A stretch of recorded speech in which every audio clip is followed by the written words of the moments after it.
በስመ አብ ወወልድ ወመንፈስ ቅዱስ አሃዱ አምላክ አሚን።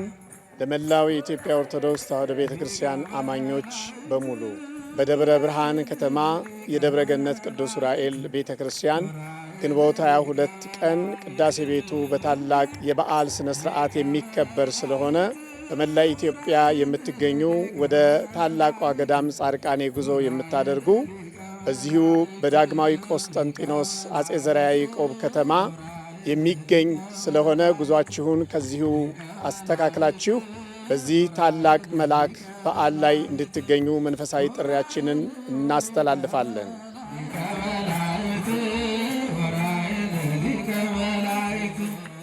ታየን መልአከ እግዚአብሔር አውዶሙ ለለ ይፈርህዎ።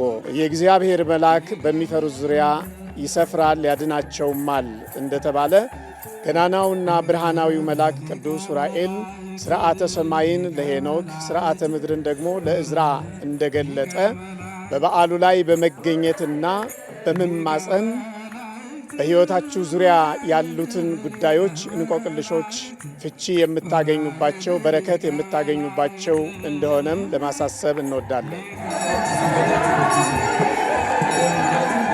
ወደዚህ ቦታ ስትመጡ የምታገኟቸው በረከቶች ልዩ ልዩ ጸጋዎች አሉ።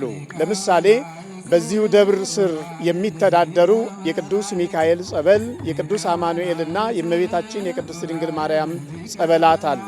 በእነዚህ ጸበላት ለሰው ያልተቻለ በሕክምና ያልተፈቱ ችግሮች ተፈተውባቸዋል። ለምሳሌ እንደ ካንሰር፣ የልብና የኩላሊት ዳያሊሲስ የነበረባቸው በተለይም በካንሰር ህመም የተጠቁ ወደ ህንድ ሀገር ሪፈር የተባሉ ከዚያ ወደዚህ ቦታ ላይ በመምጣት በአንቀጸ ምሕረት ቅዱስ ሚካኤል ጸበል፣ በቅዱስ አማኑኤል እና በቅዱስ ዑራኤል ጸበል በርካቶች ተፈውሰዋል።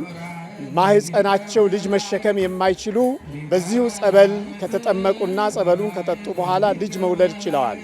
ስለዚህ ምእመናን በዚህ ቦታ ላይ ተገኝታችሁ ብትማጸኑ፣ በዓለ ንግሡ በሚከናወንበት ጊዜ የሚሰጠውን በረከት ብትሳተፉ፣ ደግሞ በጸበላቶቹ አድራችሁ ውላችሁ መጠመቅ ብትችሉ በሕይወታችሁ ዙሪያ ያሉትን አስቸጋሪ ጉዳዮች ሁሉ መፍትሄ የምታገኙበት መሆኑን ከወዲሁ ለመግለጽ እንወዳለን። ከማታው ተገኝታችሁ ሌሊቱንም ከካህናቱ ጋር በሚደረገው የአገልግሎት ጸሎት ተሳታፊ በመሆን በረከቱን እንድታገኙ በቅድስት ቤተ ክርስቲያን ስም ጥሪያችንን እናስተላልፋለን።